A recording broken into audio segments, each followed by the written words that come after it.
Et pour en parler sur le plateau, deux invités qui sont en train de s'installer en direct. C'est le principe du live. Allez-y, messieurs, je vais vous présenter en arrivant. Philippe Ballard, conseiller régional d'Île-de-France et porte-parole du Rassemblement national. Merci d'être là et désormais installé. Je m'installe. Et face à vous, Jérémy Trottin. Bonjour Jérémy. Bonjour. Chef du service politique RMC. Un peu en retard, mais synchro, au moins c'est déjà ça.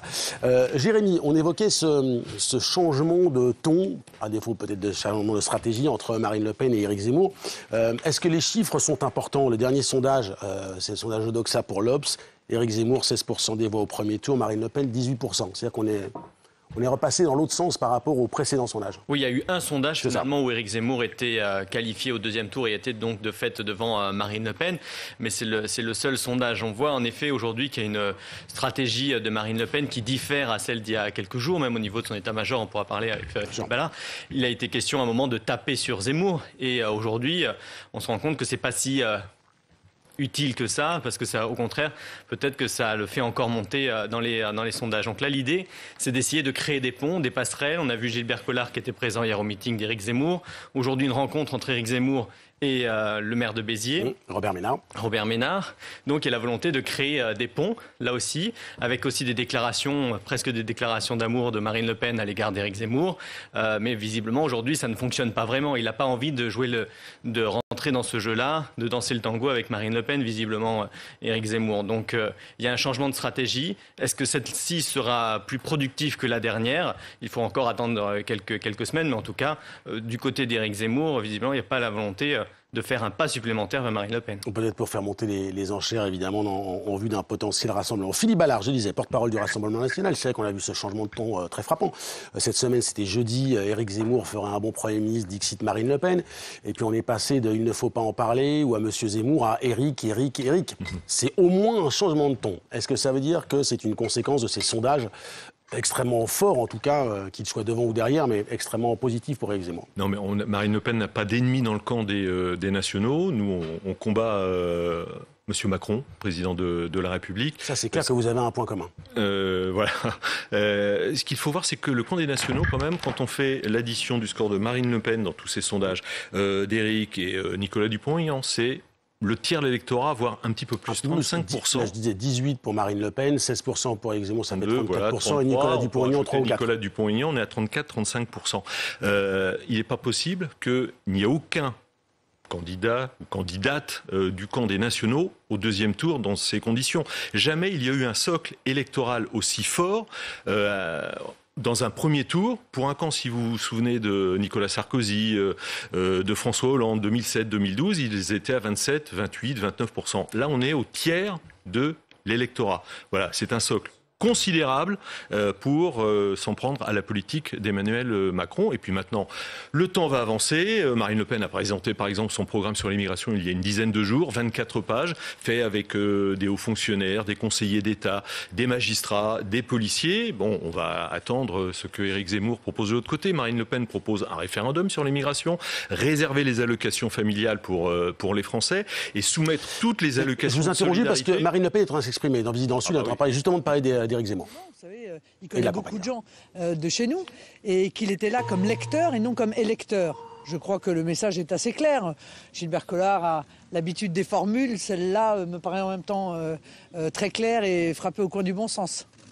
Est-ce qu'il y a des émissaires de votre part pour faire des ponts avec Éric Zemmour, faire des tractations, puisque vous appeliez hier à ce qu'il vous rejoigne? Est-ce qu'il y a des personnes chargées? Est-ce que vous avez déjà pris contact avec lui? Non, mais il n'y a pas de tractation à faire et je n'ai besoin d'aucun intermédiaire si je veux contacter Éric Zemmour, dont j'ai le numéro de téléphone. Vous voyez, donc je n'ai pas besoin de passer par des intermédiaires.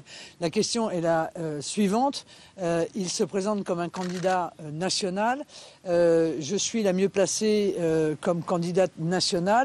Je lui dis, il faut que tu mettes ton énergie à soutenir la candidature qui est la mieux placée pour gagner. Or, il s'avère que c'est la mienne. Donc, je sais qu'encore une fois, je l'ai dit, il n'est pas capable d'entendre ça pour l'instant, mais je suis convaincu qu'à un moment donné, il l'entendra et que donc, il viendra rejoindre ma candidature. Maintenant, je ne change pas d'avis sur ce sujet. J'ai toujours dit la même chose. Je l'entends dire Marine Le Pen change d'avis un jour, elle considère que je suis méchant, un jour elle considère que je suis gentil. Bon, je ne me positionne pas à ce niveau-là. je me moque. Objectivement, je n'ai pas de jugement, si vous voulez, sur les qualités humaines d'Éric Zemmour. Ça, c'est aux électeurs de les déterminer. Moi, ce que je vois, c'est ce que nous sommes capables de faire pour la France. Voilà. Et pour les Français, car ma candidature est au service de la France et des Français. Et rien d'autre. Et je pense que dans le cadre de ce service que les Français attendent de nous, eh bien, il faut tenter d'effectuer, comme le font d'ailleurs toutes les familles politiques, le rassemblement pour être le plus puissant et donc le plus efficace possible. Est-ce que vous y croyez vraiment? Parce que quand on écoute Éric Zemmour, il vous raille quand même beaucoup. Il dit « quand je veux tuer, j'embrasse » en parlant de vous. Oui, mais j'aimerais qu'Éric Zemmour prenne conscience que je n'ai aucune responsabilité dans la situation du pays. Et que c'est Emmanuel Macron qui est au pouvoir et qu'il devrait donc réserver ses piques au président de la République plutôt qu'à quelqu'un qui défend la France avec conviction, avec honnêteté, avec pugnacité depuis un peu plus longtemps que lui. Vous parlez des Français, de ce que vous voulez faire pour les Français. Vous étiez sur le marché ce matin, donc parlons d'économie. Le pouvoir d'achat, malgré les chiffres qui semblent quand même plutôt favorables, d'autres racontent autre chose. Et les Marine Le Pen, qui est en déplacement à Pernes-les-Fontaines dans le Vaucluse, Philippe Ballard, voilà, rassemblement. Et la question que je vous posais, c'est on a un ennemi commun, c'est Emmanuel Macron, c'est clairement pas Éric Zemmour. Voilà. Pour autant, il y a des différences. Marine Le Pen a une approche plus sociale et moins identitaire de son électorat. On va attendre déjà ce que dit Éric Zemmour sur le programme économique, sur le programme social. C'est vrai que nous avons un volet social qui sera dévoilé au fil des semaines et économique. Voilà, prenez patience. Éric Zemmour, alors on a du mal un peu à le suivre sur les retraites. On ne sait pas bien s'il veut la retraite à 64, 65, c'est voire 60 ans pour Marine Le Pen, c'est 40 annuités. Non, mais c'est très important, étant donné que l'âge dans lequel on commence à travailler est quasiment de 23 ans. Voilà, vous rajoutez 40 annuités, mais quand on a porté des sacs de ciment toute sa vie, on peut peut-être partir à 60 ans, c'est pas complètement usurpé. Donc on va attendre le programme, les propositions d'Éric Zemmour. Là, je vous parlais avant que Marine prenne la parole. Il y a un programme sur l'immigration qui est détaillé, qui fait 24 pages. On attend de voir ce que va proposer Éric Zemmour. Voilà, référendum sur l'immigration, allocation familiale réservée aux Français, toutes les prestations de solidarité, sous condition 5 ans sur le territoire national à avoir travaillé à plein temps. Jérémy, pour Marine Le Pen, il faut attendre que la bulle Zemmour se dégonfle un petit peu En tout cas, elle va tout faire pour dégonfler cette bulle. On la voit là sur un marché du Vaucluse, avec aussi des thématiques qu'elle estime plus porteuses pour son électorat, le pouvoir d'achat, des solutions en effet concrètes, là où Éric Zemmour, pour le moment, n'a pas de programme et n'est pas encore candidat. Après, elle lui dit aussi qu'il viendra en temps voulu.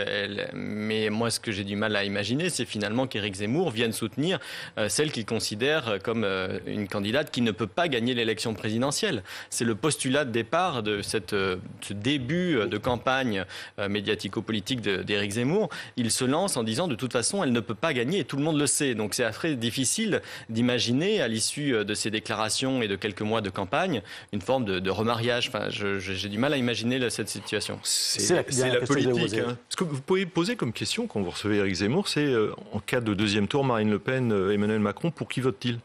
Vous avez un doute? Quel est son choix? Non, mais moi je pose la question. Je pose la question. Dans toutes les études, dans tous les sondages que vous évoquez, Marine Le Pen est toujours au deuxième tour.